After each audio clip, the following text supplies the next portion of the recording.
गुरु की नित्य कर पूजा। सुबह मैंने सुनाया था, इस देवता की पूजा इस महीने में करो, इस देवता की पूजा इस महीने में करो, इस देवता की पूजा इस महीने में करो।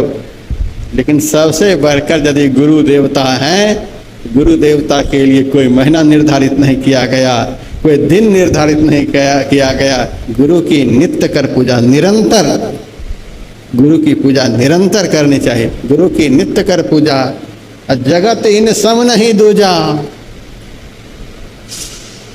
मैं ही को आन नहीं सूझा, फकत गुरु ही आधारा। हम लोगों को तो कितना सूझता है पता नहीं, कितनी दिव्य दृष्टि प्राप्त है।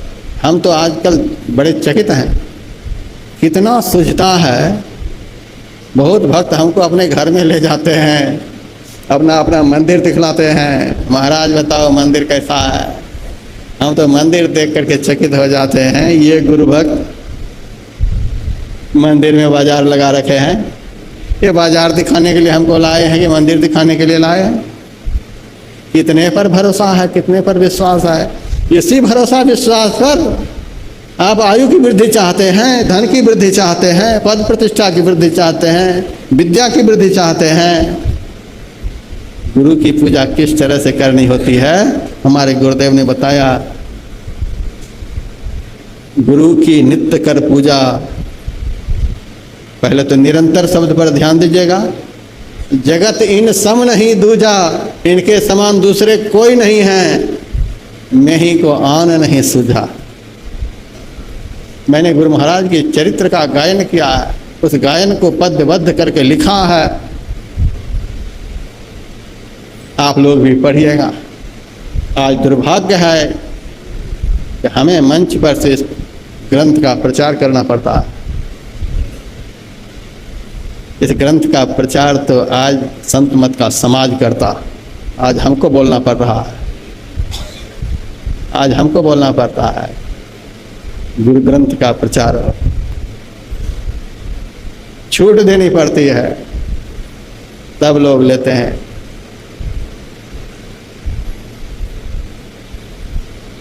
पाँच साल तक गुरु महाराज को पहुंचे हुए सदगुरु का दर्शन नहीं हुआ। 1904 ईस्वी में गुरुदेव ने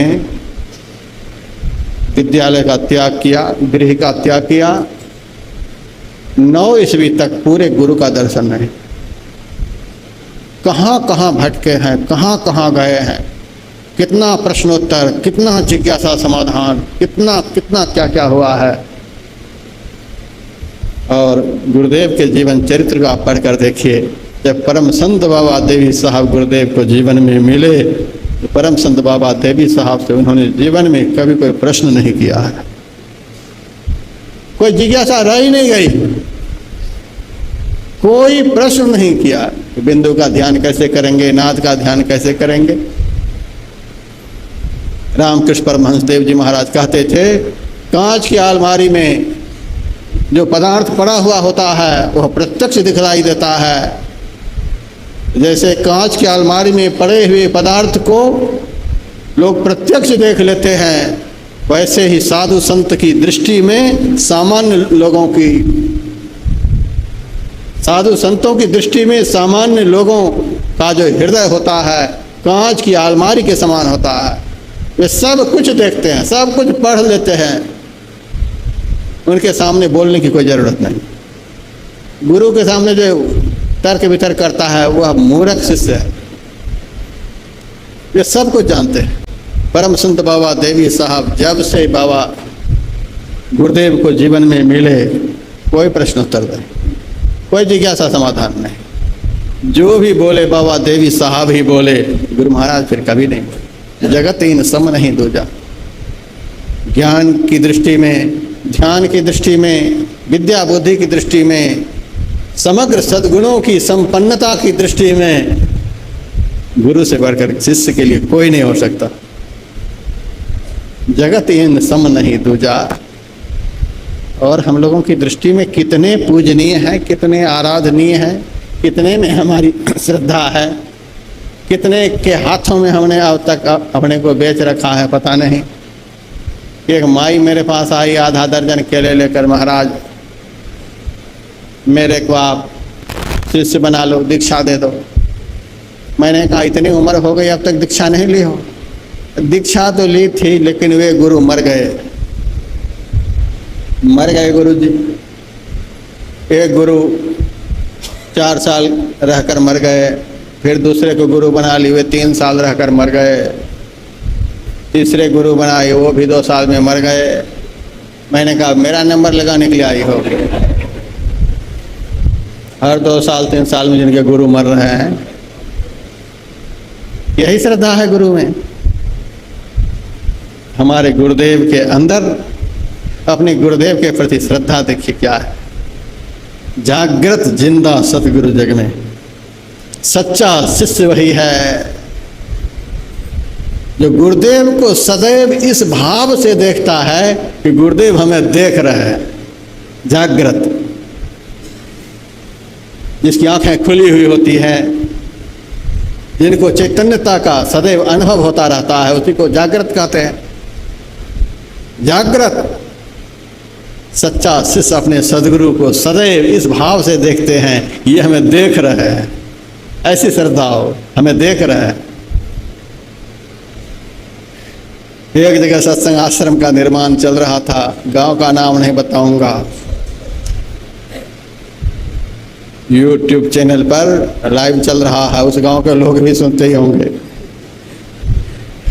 बताऊंगा नहीं गांव का नाम, बड़ा विकट गांव। उस गांव में मैंने सत्संग मंदिर का निर्माण कराया। उसी गांव के कल्याण के लिए, उसी गांव के उद्धार के लिए करोड़ों रुपए लगा करके मंदिर का निर्माण। वहीं के लोग हमसे केस भी करने के लिए तैयार। ये मंदिर हमारी जमीन में, हमारी जमीन में, जबकि कितनी बार उस जगह की माप हुई, 18 फुट तक जमीन उनकी नहीं, तब भी जबरदस्ती किसी भी तरह से दीवार नहीं देने दे रहा था। इतना पैसा वाला पार्टी, सारे डाकुओं को पैसा पिला रखा था, सारे अधिकारियों को पैसा पिला रखा था, किसी भी तरह से आश्रम की दीवार देने के लिए तैयार है। मैंने कहा मंदिर बनने दो, दीवार को बाद में देखेंगे। मंदिर बन गया और मंदिर में जयपुर से गुरु महाराज की प्रतिमा आ गई, विराजमान हो गया। महाकालेश्वर से मैं एक डंडा खरीद करके लाया, गुरु महाराज के हाथ में पकड़ा दिया। गुरुदेव अब तो आपके ही डंडा से ये लोग सुधरेंगे। मेरे बस की बात नहीं, इन लोगों से कौन पंगा लेगा। साधु आदमी, हम सब जगह गुरु महाराज के हाथ में डंडा देते हैं। यहाँ भी देखिए, यहाँ सबसे कीमती डंडा है।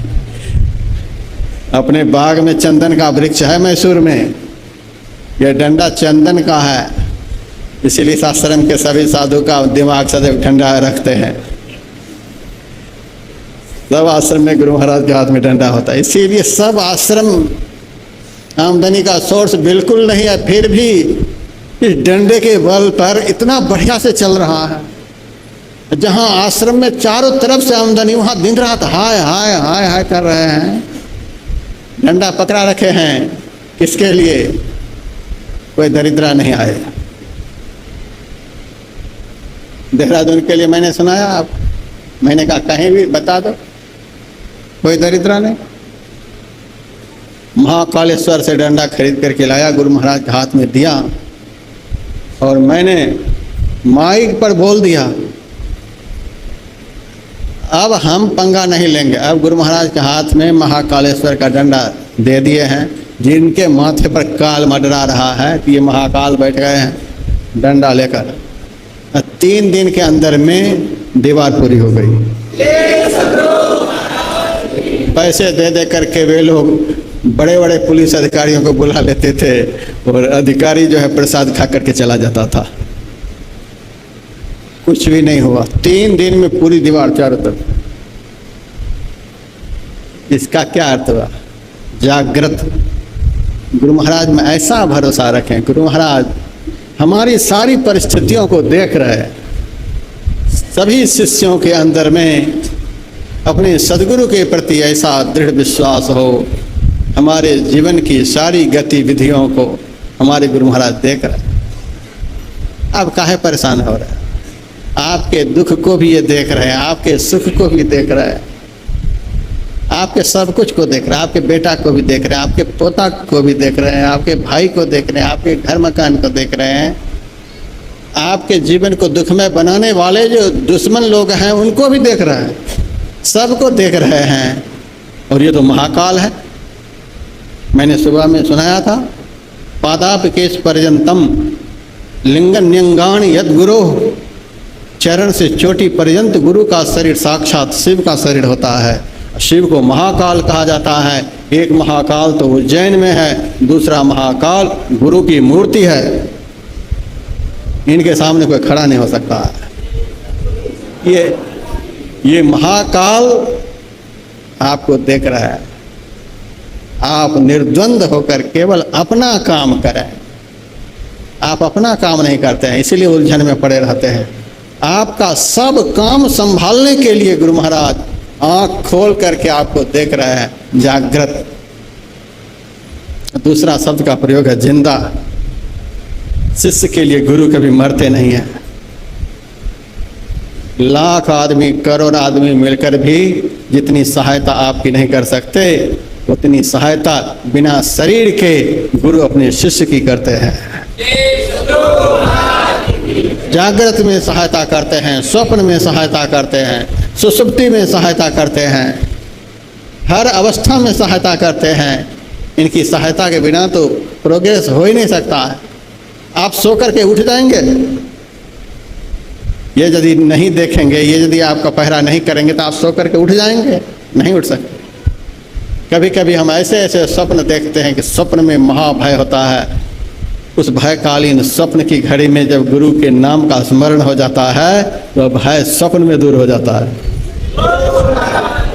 ये देखिए, जागृत जिंदा शिष्य को सदैव अपने सदगुरु के विषय में ऐसी श्रद्धा रखनी चाहिए ये सदैव जीवित है। 1 साल के बच्चा को आप देखिएगा, कभी स्थिर होकर के नहीं बैठेगा। एक जगह से दूसरी जगह, दूसरी जगह से तीसरी जगह घूमता ही रहेगा।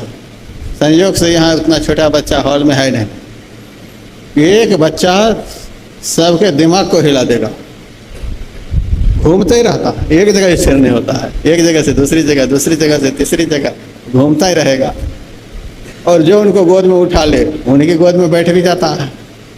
1 साल का बच्चा ऐसा होता है। हमारे गुरु महाराज हमारे लिए कितने साल के हैं बताओ? गुरु सदैव अपने शिष्य के लिए 1 ही साल के होते हैं। हर वर्ष जयंती मनाते हैं कि नहीं मनाते हैं?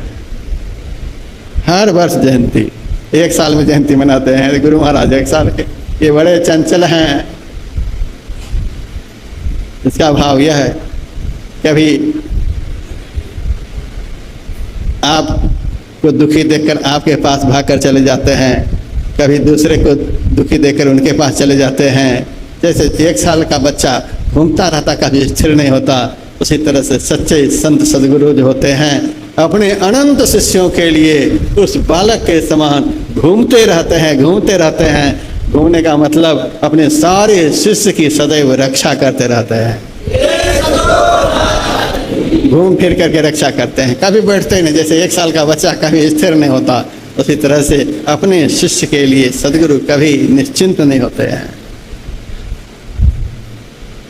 लेकिन अंतिम बात जो है, मैं ही को आन नहीं सूझा, ऐसी श्रद्धा हो। आन नहीं सूझा, आन का अर्थ दूसरा होता है। जिस शिष्य को अपने सदगुरु के अलावा संसार में कुछ भी नहीं दिखलाई देता है, कोई भी नहीं दिखलाई देते हैं।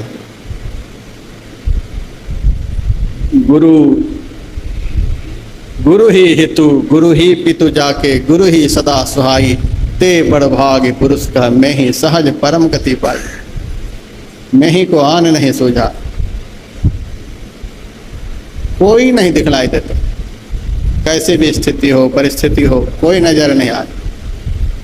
इतने गुरु पर भरोसा हो, विश्वास हो, मैं ही को आन नहीं सूझा, फकत गुरु ही आधारा। आप देखिएगा, आपके धन की भी रक्षा होगी। आयुषा यशसा श्रेया, धन की वृद्धि करते हैं। गुरु की पूजा करने से आयु की वृद्धि, विद्या की वृद्धि, धन की वृद्धि, पद प्रतिष्ठा की वृद्धि, ह्रास तो यहाँ होता ही नहीं, सब कुछ की सदैव वृद्धि होती रहती। किसी भी चीज का जीवन में कभी अभाव नहीं होगा।